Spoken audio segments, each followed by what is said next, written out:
It wouldn't be like Wargaming to introduce a more broken kranvagn. Yes, of course, the Minotauro, the tier 10 Italian tank destroyer, has been causing some massive problems within World of Tanks, and especially if it manages to get itself on a ridgeline, it is pretty much nigh impenetrable from every single position that you try and take this tank out of, unless of course you can see the lower plate, but on a ridgeline, it's just not going to be the case. So does the Minotauro really hold up against the kranvagn, and is it one of the best tier 10s within World of Tanks right now? Today's replays are going to showcase everything you need to know about the Minotauro. In terms of what you need to know, this tank is quite possibly one of the most passive aggressive tanks I think I've ever seen in World of Tanks, and that is not because this thing is innately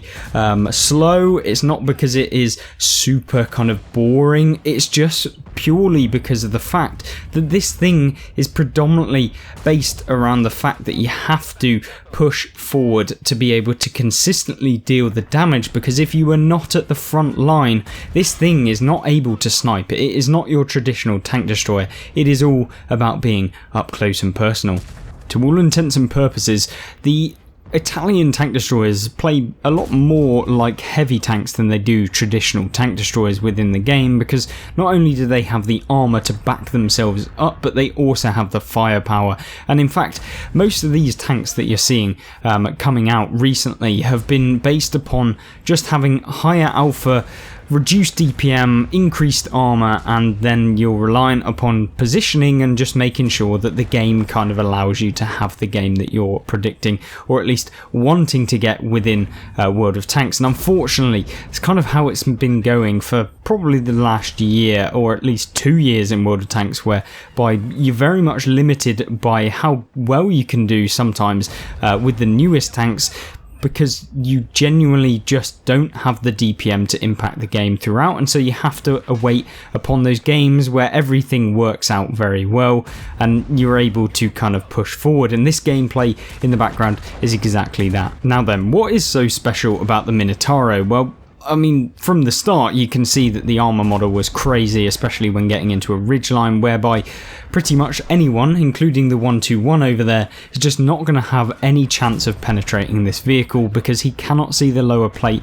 and that is the only weak point you really have when looking down a slope at someone. And even things like the TNH here are going to really struggle in probably 90% of the scenarios, even against this tank, when they do get the view of the hull armour, because it is such a small weak point and can be super annoying to actually hit because of the boat shaped hole that these tanks get, and so 90% of the time you'll probably just be bouncing. For me personally, the gameplay in this tank is just so slow paced that you end up just wasting so much of the game just waiting to actually fully reload, to the point where it becomes super boring in a lot of cases, and you actually don't have the impact that maybe you want, especially as a skilled player. And sometimes, as we always talk about, you're reliant on the game itself developing in the way that suits your tank, as opposed to you actually developing your strategy to suit the game that you're meeting, and that is never a good idea. It makes for really boring, really easy to play tanks, but also really unrewarding gameplay, and we're about to see some nice rewarding gameplay, which is the lucky shot on the Emil 2 there, picking him up. Herein lies one of the key problems of the Minotauro in itself, is that once you fired one shell, your DPM becomes even worse. So unless you can consistently deal the 5 shells of damage, your DPM becomes terrible. And I mean not even just remotely terrible, I mean genuinely one of the worst in the game if you seriously don't fire your shells off, or can consecutively get a lot of shells off in one clip, or at least within a very short period of time. Now, you don't have to fire every single shell, but if you don't decide to fully reload at the right points in the game, you're stuck. You have such a long reload that you're seeing here, hence why the jumping around within this video is so kind of often, but also for such a long period of time. It makes for really, in all essences, a very kind of interesting dynamic where you have to be very good at positioning yourself, so when you are reloaded you can deal with the damage super quickly,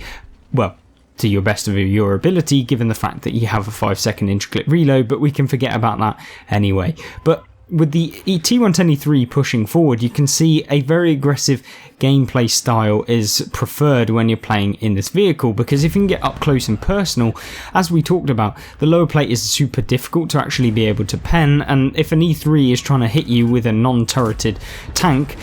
yeah, it makes it very difficult to be flexible enough to kind of aim at the weak points consistently and deal the damage that you need to. But you're seeing here the power of when you can fire every single time you reload in this vehicle, and it really is powerful. You're seeing here the Waffenträger Auf Panzer IV getting taken out with that last shell. The Object 277 now pushing forward as the last remaining tank alive on the enemy team, and you can see here putting in the final shell against him. Now, the one thing that people will probably struggle with against the Minotauro is the fact that they'd never know if you're fully reloading, really, because the shell delay is so long that people probably would think that you are reloading when you actually aren't, or maybe they think that you are not reloaded when you are, and yeah, it just becomes kind of one of those things that you have to be aware of when playing up against this thing. And actually, you should treat it as a single shot tank, whereby, you know, you can pull around the corner, just make sure that you never get tracked, or at least double tracked within World of Tanks against these things, because you'll end up like this Object 277 who comes around the corner into a fully reloaded Minotauro and ends up getting probably a lot of his hit points removed. You see the M53 misses quite nicely, and having picked up a 9,000 damage so far within this replay, you're probably expecting that maybe this will be the end, but it isn't, and he shuts down the Object 277, and with just the M53-55 left alive, and of course the enemy artillery piece that isn't directly in front of him, it's kind of a risky scenario. What will happen in this game? Can he secure the victory? Well, of course he can, it's the Minotauro. So, as with all of the gameplay we've seen, it's very much not changed in the time it's taken for him to reload, because it's ultimately what this thing is. It's just a case of try and bounce the rounds in between your reloads, and then when you can reload, you can dump out all of your damage all in one go. But hopefully that replay showcased a little bit about this tank. Let's try it on a different map. So how does the vehicle fare on a larger map with a lot more hills? So you're probably thinking, should I actually pick up the Minotauro, considering it's a tier 10 and it is available for free? You don't have to do anything to get it, you just have to play the tech tree line. Well, in all intents and purposes, you probably should get this vehicle. Since we know about the power of hills in World of Tanks, you're about to witness what the power of this hill right here is able to do on Sand River, and it is a very, very powerful position in a tank like this, because not only do you have the power in terms of the firepower, but you also have that turret armor, and you're going to see a lot more of it utilized within this gameplay than the last one that we've seen. And this is kind of why I think that these tanks have become more and more popular, why the gameplay has changed so much over the years, and how we've gone from having things like the VKB to tanks that genuinely have no weaknesses frontally, other than the fact that you need to get around the side of them to pen them. And yeah, I think that that is really one of the key problems that we have in World of Tanks in the current day, and why so many people get so frustrated with wargaming, rightly so, of course. So you can imagine being on the enemy team with all of the bounced rounds coming in off of all of the vehicles sat in front of him, and it is pretty much like this in 90% of your games. Like, what are these vehicles going to do unless they purely rush this vehicle? And when you have support from other Minotauros on your team, there is just no way that you are going to be able to charge into a tank that has 2,500 damage and can deal that as you progress. And often the tanks that can challenge this are vehicles that rely upon having the high alpha but not necessarily the highest DPM, or alternatively they're heavy tanks that don't have good DPM in the first place, so you're still going to be able to outtrade them, and of course you can take away, with regards to most tier 10 heavies, all of the hit points of their vehicles should you pen every single shot. Now, one of the things that we probably have failed to mention so far is the penetration of these rounds. Well, you're seeing a lot of heat rounds coming out of this vehicles that we've been showcasing here today, but the key thing about them is that they get 330 heat pen, which is very, very nice, and like probably 95% of the games you'll play and 95% of the tanks you'll play up against, you can pen with 330 heat. There is very few exceptions to that, bar like the IS-7 turret, or like firing at a 277's kind of angled turret armor. it's probably not going to work. But if you're aiming at weak points, this is just going to be purely so much fun, and it's so easy for people to rack up so much block damage. I'm not saying that this tank is like a be-all and end-all super easy tank that everyone can play in and be super OP in, but it is a very easy to use tank. It's just a point your tank forward towards the enemy and watch them as they basically bounce all of their rounds off of you until eventually they get the ideas to actually turn around and start dealing damage to you from the side, or just rush you, or do any number of those things all together. And so yeah, it becomes very much a boring playstyle once you know about the weaknesses of these vehicles, which are overexposing the hull armor and of course being outflanked. And yeah, 95% of the times that you probably get removed, or probably 100% of the times that you actually get taken out in this vehicle, is because you've overexposed yourself, or the team have lost that bad where they've just literally just pulled up on you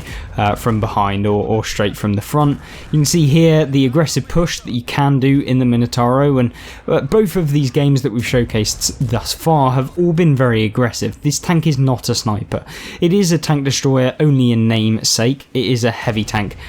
to all intents and purposes, and with the armor that you get, there's no real reason why you would want to snipe at the back, because traditionally the sniping tanks are the ones that genuinely don't have armor, and so you're not going to be able to get up close and personal, and the accuracy of this vehicle is not necessarily that great either. So yeah, there's all of these factors that kind of contribute to the fact that this vehicle is played in such a way that it's just completely against what you would want a tank destroyer to be, but ends up being more of a tank destroyer than you would see any other tank destroyer in the game. So you can see here the Guerrilla 15 out in the open, obviously AFK, not playing, and that is exactly what you want to see in one of these tanks, especially if you're going for the marks of excellence, and that is ultimately what pretty much any kind of the higher tier skilled players will be going for. And especially in a new tank, the faster you can get that damage total up and the average damage total up, you're going to have a better chance of actually being able to get your third mark. And yeah, if you're one of the first to get it, it is super prestigious, and you can kind of get the bragging rights. But nonetheless, having picked up 4 enemies within this replay, and with only 3 remaining with 4,000 hit points, and having done nearly 6,000 damage, blocking 4,500, it's not a bad result whatsoever. Now in lies kind of the boring bit of the Minotauro, is that if you are not in a position where you can consistently hit people and you are having to snipe, the accuracy isn't perfect, especially considering, you know, when you are supposed to be a TD, yeah, it can be painful, but nonetheless still able to snipe the Minotauro's lower plate there, which was pretty lucky. Much like the reload of this vehicle, the speed of the vehicle is similar. It is slow. This is not a super fast-paced action tank. It is one that is super aggressive, but yeah, you're not going to be running into opponents left, right and centre, outflanking opponents, being really able to be super flexible. It's just not a tank that is going to be able to provide that for you. But if you are interested in a point click move forward in one direction, then this is probably the tank for you. And you can see here finalizing with the release of the FE4000 crew back to the garage. Yeah, really decent gameplay once again. So there you have it, the Italian tank destroyers, and most importantly the Minotauro. Let me know what you think of these tanks, and of course I'll see you in the next video. Goodbye.